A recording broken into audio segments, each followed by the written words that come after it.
Hello, and I have another watch review for you. Not really so much of a review, but more of a history lesson. This is another unique piece in my collection. I was looking for it for quite a long time.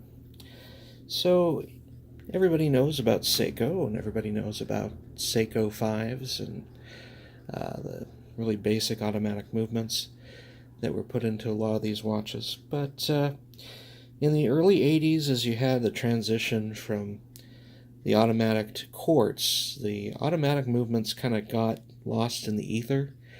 Seiko 5 was not really something that you saw in large amounts because there was a transition from automatic to quartz.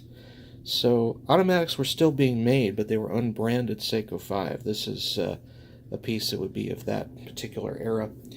So this particular one, the model number is a 6309-7159. This actually dates from March of 1983.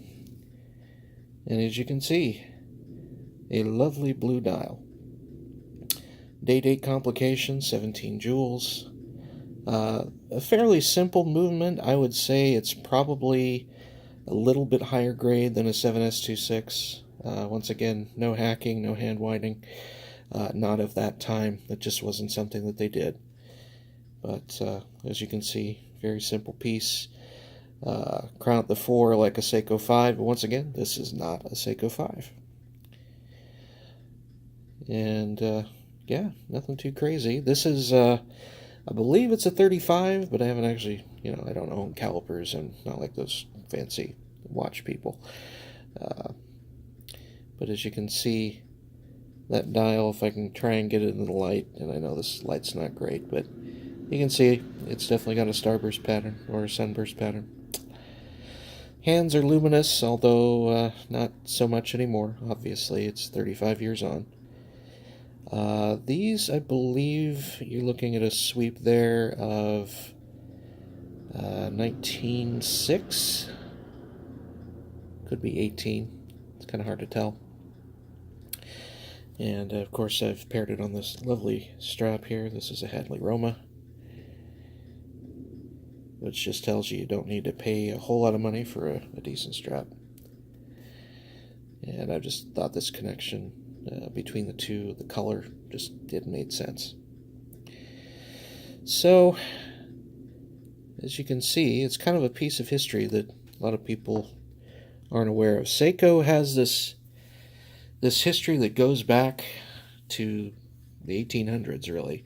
The first wristwatch was the Laurel, and then, of course, they were the innovators for quartz.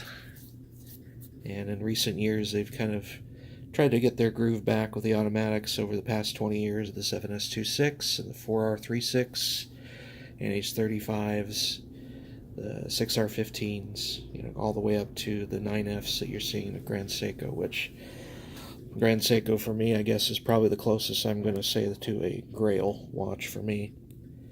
I just think their attention to detail, I mean, even at this, you can see it.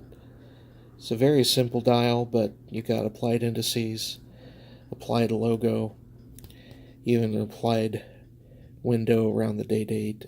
We're looking at 83, and these really weren't the bulk of the collection at the time. They were transitioning to quartz. They thought quartz was the future.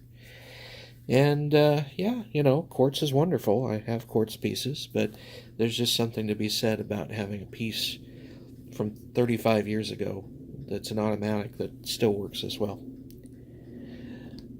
And just I wear this often, so it's a wonderful piece.